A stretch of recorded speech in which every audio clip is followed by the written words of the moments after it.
The thing about King Charles is, of course, that he was the longest reigning heir to the throne in history. He's 74 years old, and he's the oldest person ever to become the monarch. So we already have quite a bit of history of getting to know Charles, certainly compared to Queen Elizabeth, who was in her 20s when she became queen. We know that Charles has a lot of interest in terms of his activism, in terms of environmental activism, in terms of his charity work, in terms of his views about architecture. And I think, it's all as well, him having those views as the kind of heir apparent and as the Prince of Wales. But the role of the monarch is actually quite different to other members of the royal family. And I think, it's so important, especially keeping in the tradition of Queen Elizabeth, that actually the monarch maintains completely separate from politics. And actually we ensure that separation of sort of ceremonial power with kind of formal executive power held by the government. And I think really what we've seen since Charles automatically became king in October was really kind of changed in the way that Charles kind of approaches these issues. And I think he's become much more careful, but I think certainly he will be inspired by his mother in the way that she provided so much advice, of course, in private, in weekly meetings to prime ministers, but also from world leaders. So I think certainly he's going to try to follow in the footsteps of that. But I think it's also important for King Charles to kind of take a reforming role. I think the reality is that, time and attitudes have changed really since Queen Elizabeth became queen 70 years ago.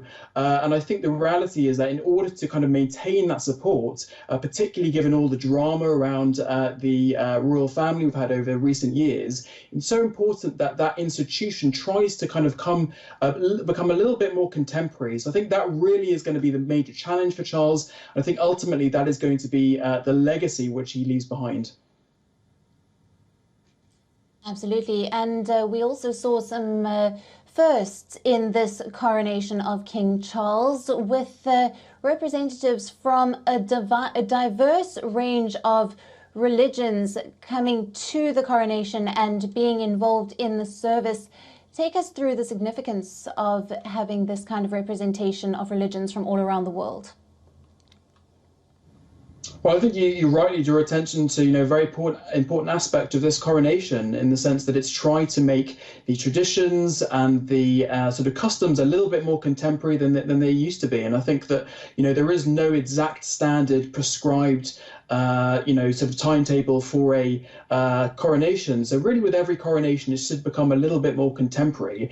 And really the major challenge for modernization is how you try to balance those competing themes, as I mentioned, with more modern times. So for example, we had various different religions recognized during the ceremony. We had, even members of different religions, leaders actually give various different readings, which I think was quite an important role, even though, of course, the ceremony was mostly deep in sort of Christian ritual. But I think there were other aspects of modernization that were quite important as well. For example, for the first time, you had other UK languages take a role in the ceremony. You had sort of the Irish languages and the Welsh languages, which sort of recognizes that actually English is not only the kind of dominant language, not the only language that kind of has legitimacy in the UK. But I think it's also, so important to recognize that I think one of the things that makes today quite unique compared to other sort of royal family ceremonies around the world is the fact that actually King Charles is not just head of state of the UK, but actually of 16 different nations.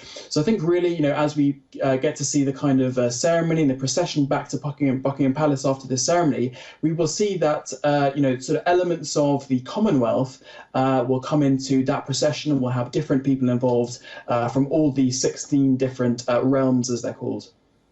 And of course, with the crown comes the baggage of colonialism. What are British citizens saying with regards to this in the relevance of the monarchy? I think it's quite divided, to be honest. I think there are certainly, people who want to, draw attention to the fact that, the monarchy actually is essentially a relic from a previous time when we had sort of absolutist monarchy. Now, of course, the monarchy no longer really has sort of functional executive power, but the reality is that it still does play an important constitutional role in the UK. And I think indeed for many people around the world, and of course for many people in former British colonies, of course, in India included, the British family is, in their minds, synonymous with British imperialism. Now, as I mentioned, the British royal family is no longer really in charge of what happens in the UK, or certainly not in terms of foreign policy or other policies. But the reality is that the wounds in those countries, in terms of national economic divisions, in terms of social aspects, are still very much present in a lot of those societies. So I can completely sort of understand how people around the world may have very mixed feelings, certainly compared to Brits when they actually look at the royal family today. I think ultimately it's not something that really does play a huge role in the kind of discourse, unfortunately, in the UK. I think the predominant view is mostly that actually the royal family today doesn't represent those kind of colonial aspects. But I think certainly that's something that the UK could be doing a lot more in terms of trying to reconcile that kind of terrible past of imperialism with actually what should be a much more modern institution today.